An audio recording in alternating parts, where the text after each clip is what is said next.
সূরা মুহাম্মাদ কোরআনে কারিমের ৪৭ নম্বর সূরা ২৬ নম্বর পারা ৬ নম্বর মঞ্জিল ২ নম্বর ১৯ নম্বর আয়াতে আল্লাহ পাক বলেন ওয়াস্তাগফির লিযামবিকা ওয়ালিল মুমিনিনা ওয়াল মুমিনাত। আল্লাহ পাক বলেন ওয়াস্তাগফির, তুমি ক্ষমা প্রার্থনা করো, মাফ চাও।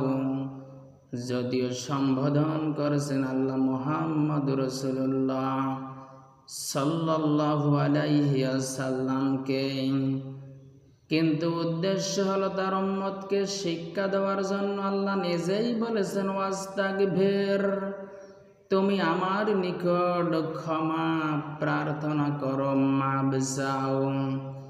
লিযামবিকা মানে তোমার অপরাধের কারণে, গুনাহের কারণে, পাপের কারণে।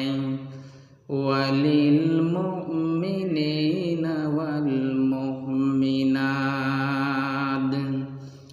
সেই সঙ্গে মুমিন পুরুষ এবং মুমিন নারীদের জন্য আল্লাহ পাক আমাদের আদেশ দিয়েছেন যে যখন আমার কাছে ক্ষমা চাইবেন তখন মুমিন পুরুষ এবং মুমিন নারীদের জন্য আমার কাছে মাফ চাইবেন। মুসলমান হিসাবে আমাদের দায়িত্ব হলো পৃথিবীতে যতগুলি মুসলমান বেঁচে আছে এবং যারা মৃত্যুবরণ করেছে সকলের জন্য আমরা আল্লাহর নিকট মাফ চাইব। যদি আমরা দোয়াতে বলি হে আল্লাহ, পৃথিবীতে যতগুলি মুসলমান বেঁচে আছে তাদের সকলকে তুমি মাফ করে দাও, তাদেরকে তুমি হেদায়েত দিয়ে দাও।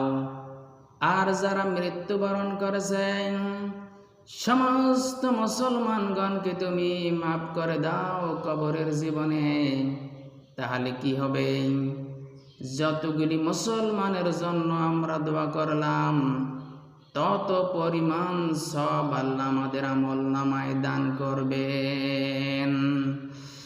ওয়াস্তাগফিরিল্লাহ ইন্নাল্লাহা কানা গফুরুর রহিমা।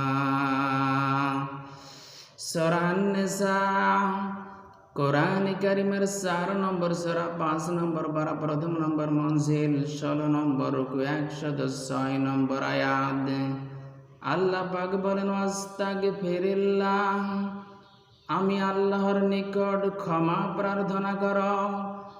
ইন্নাল্লাহা মানে নিশ্চয় আমি আল্লাহ, কানা গফুরুর রহিমা, কানা মানে হলাম গফুরুর রহিমা পরম ক্ষমাশীল অসীম দয়ালু।